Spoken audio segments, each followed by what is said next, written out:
Bonjour à tous et merci de votre fidélité. C'est avec un immense bonheur que nous vous retrouvons pour la suite de notre rencontre avec le grand maître tibétain, Lama Zopa Rinpoche. Nous vous avons proposé la semaine dernière la première partie de cet entretien enregistré à l'Institut Vajrayogini, dans le sud de la France. Nous allons aujourd'hui le poursuivre, non loin de là, au monastère Nalanda, un monastère pour les moines occidentaux dans la tradition bouddhiste tibétaine Gelugpa. Mais avant de retrouver Lama Zopa, nous vous emmenons dans un premier temps à la découverte de ce lieu spirituel.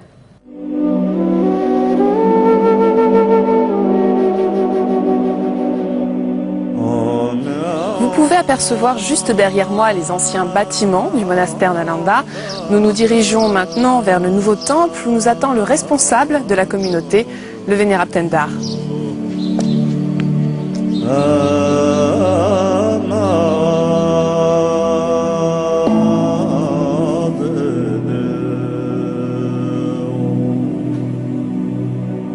Vénérable Tendar, qu'est-ce que signifie pour vous la venue de Lama Zopa Rinpoche dans la région, à l'Institut Vajrayogini, mais aussi au monastère Nalanda? Ici, c'est le monastère de Lama Zopa Rinpoche. J'essaie de voir Lama Zopa Rinpoche comme un Bouddha. C'est lui qui guide toutes les activités de Nalanda. C'est aussi celui qui nous dit ce qui est le plus important pour le futur, comme construire plus de stupas, plus de bâtiments pour accueillir les moines. C'est Lama Zopa Rinpoche qui nous donne la taille des bâtiments, pour combien de personnes, le nombre de stupas, de moulins à prière à construire.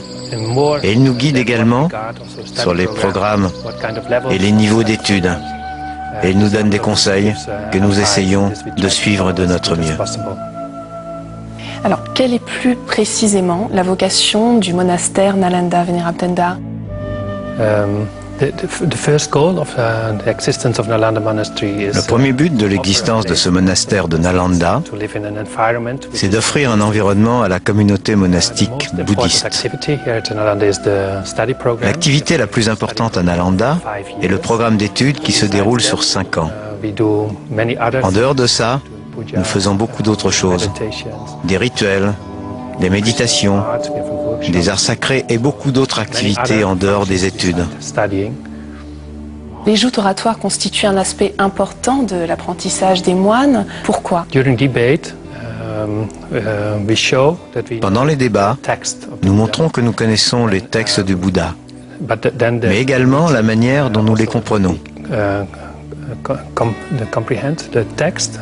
Nous, les bouddhistes, nous faisons des débats pour développer une compréhension de plus en plus profonde des textes. Ainsi, cela facilite considérablement la méditation. Prenons le sujet existant, il s'ensuit qu'il a une division. J'accepte. Montre. Les phénomènes permanents et impermanents. Oh.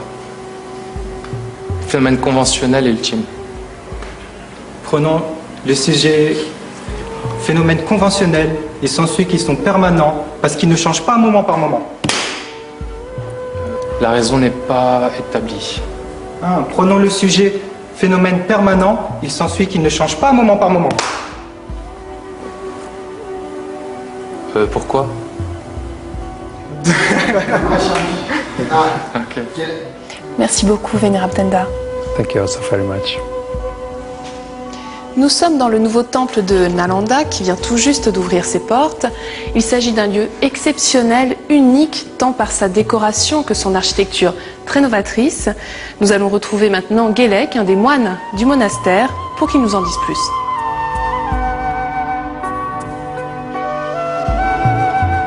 L'architecture de ce temple est très novatrice. Quelles en sont les caractéristiques, les points forts? L'architecte a voulu mettre en avant l'emploi des matériaux naturels afin de respecter aussi l'environnement. Et le souhait de Lama Zopa, donc qui est le fondateur du monastère, il voulait que ce soit quand même un bâtiment qui allie la modernité, parce qu'on vit dans un monde moderne, tout en gardant des traits du passé, en fait, de la tradition bouddhiste. Ils en sont venus à l'idée donc de construire le bâtiment sur les principes du Feng Shui qui permet justement de prendre en compte la circulation de l'énergie. C'est-à-dire le Feng Shui part du principe que la Terre et le Soleil sont deux éléments qui émanent chacune leur énergie. Et pour qu'il y ait une bonne harmonie dans un bâtiment, il faut que ces deux énergies soient bien dirigées dans le bâtiment, comme un flux qui parcourt le bâtiment. Donc c'est pour ça que toutes les formes sont assez arrondies, on évite les angles, qui dans les termes Feng Shui, ils appellent ça crée comme des flèches empoisonnées. Et l'arrondi aussi au niveau spirituel favorise un calme mental. C'est des formes qui ne sont pas agressives. Merci beaucoup. Merci à vous. Nous sommes avec Tekshok, un jeune moine bouddhiste de 23 ans qui vient tout juste de prendre ses vœux au monastère Nalanda. Alors Tekshok, pourquoi avoir décidé d'intégrer cette communauté si jeune? Alors moi, j'étudie le bouddhisme tibétain depuis 2006 et j'ai eu un grand intérêt dans l'étude, la réflexion et la méditation des enseignements du Bouddha. Et ici à Nalanda, il y a un programme d'études, il y a également une communauté monastique qui suit ce programme d'études. Et donc je suis venu à Nalanda pour cela. Alors 23 ans, je le répète, c'est quand même très jeune. Quelle a été la réaction de votre famille, de vos parents?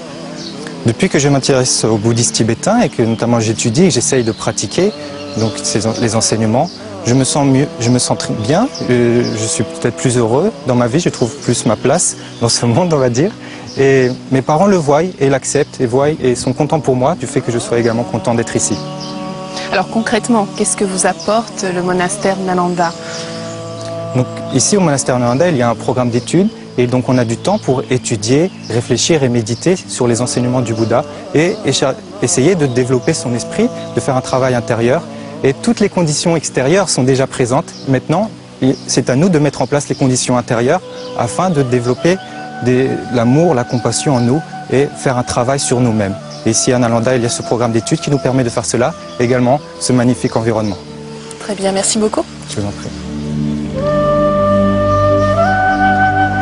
Nous nous retrouvons dans les ateliers d'art sacré du monastère Nalanda. C'est ici que la plupart des objets de décoration sont conçus. Et parmi les artistes, Sonam, il a participé notamment à l'élaboration du grand Bouddha qui figure à l'intérieur du temple. Nous allons tout de suite à sa rencontre. Sonam, bonjour. Bonjour.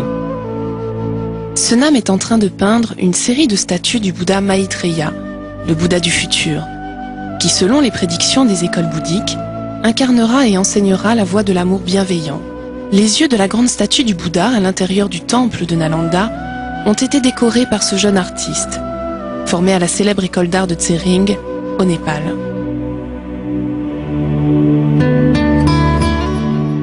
Un savoir sur les arts sacrés qu'il met en pratique aujourd'hui, au service du monastère Nalanda. Merci beaucoup, Sonam. Merci, toi aussi. Thank you very much.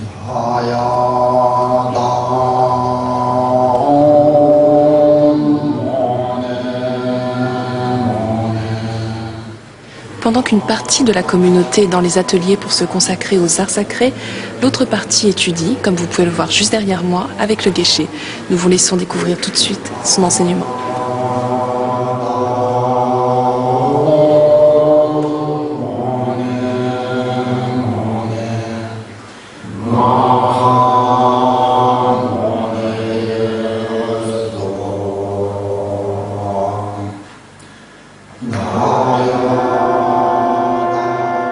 Lama Zopa Rinpoche retrouve les moines du monastère Nalanda.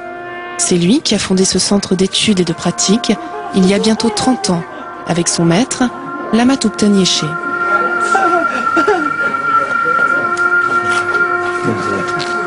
Dès son entrée dans le temple, Lama Zopa Rinpoche se prosterne devant la statue du Bouddha, dans un silence et une atmosphère de recueillement. Un moment rare pour ces moines, heureux de partager ces instants de prière avec leur maître, Lama Zopa Rinpoche.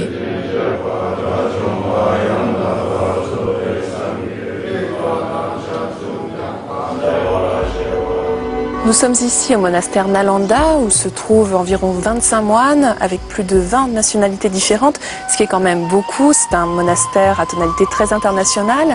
Comment est-ce que vous envisagez le futur du monastère Nalanda ? Les moines, les nonnes ont bien plus que les 36 vœux de Getsul. Il y a 260 vœux pour les moines pleinement ordonnés, et pour être capables de bien protéger leurs vœux, ils ont besoin d'un endroit très propice qui soit un soutien. Un endroit sans obstacle pour garder leurs vœux. Ici, les moines peuvent écouter les enseignements, méditer, réfléchir, et ce sont des conditions favorables pour les aider à protéger leurs vœux. Ce sont de bonnes conditions pour aider les êtres, pour le bonheur des êtres.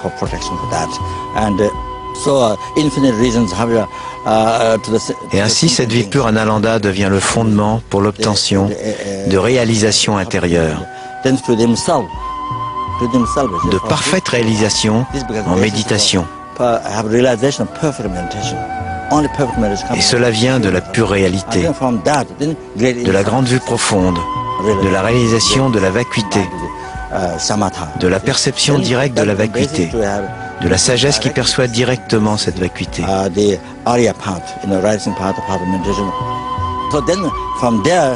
ce moment-là, les obscurcissements, les souillures grossières de l'esprit peuvent être totalement éliminées.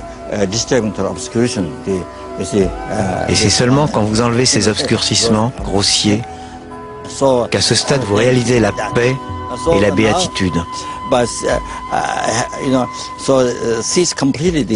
En développant cette sagesse qui perçoit directement la vacuité, associée à la bodhicitta, la pensée qui prend la responsabilité de libérer tous les êtres vivants de l'océan de souffrance, du samsara et de les amener à l'éveil, vous entrez dans la voie du Mahayana. Et lorsque les obscurcissements les plus subtils cessent, vous pouvez réaliser l'éveil, ce bonheur immaculé du parfait éveil. Alors, vous avez les qualités parfaites pour libérer une infinité d'êtres vivants de l'océan de souffrance du samsara et les amener au plein éveil.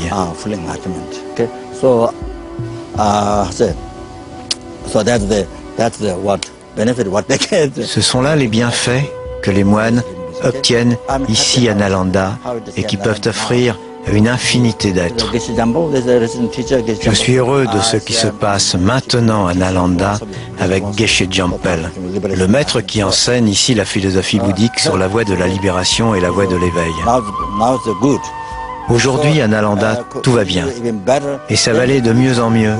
Et dans le futur, le monastère aidera de nombreuses personnes dans le monde entier. Et ici, non seulement il y aura des bonheurs temporaires, mais aussi des bonheurs ultimes jusqu'à celui de l'éveil.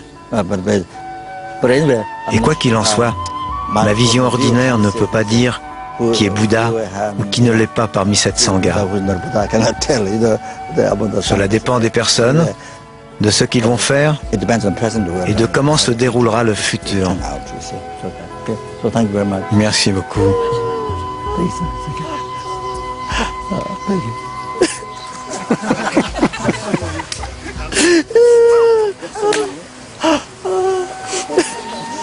Nous avons été très heureux de partager ces moments avec vous à l'Institut Vajrayogini et au monastère Nalanda. Pour poursuivre cette émission, nous vous proposons 3 livres publiés aux éditions Vajrayogini. Tout d'abord 2 recueils de l'enseignement originel du Bouddha, le discours du grand véhicule et le noble Sangata Sutra. Nous vous proposons également le livre de Lama Thubten Yeshe, Ego, Attachement et Libération. Lama Thubten Yeshe qui est également le maître de Lama Zopa et aussi un des premiers maîtres tibétains à avoir enseigné en Occident.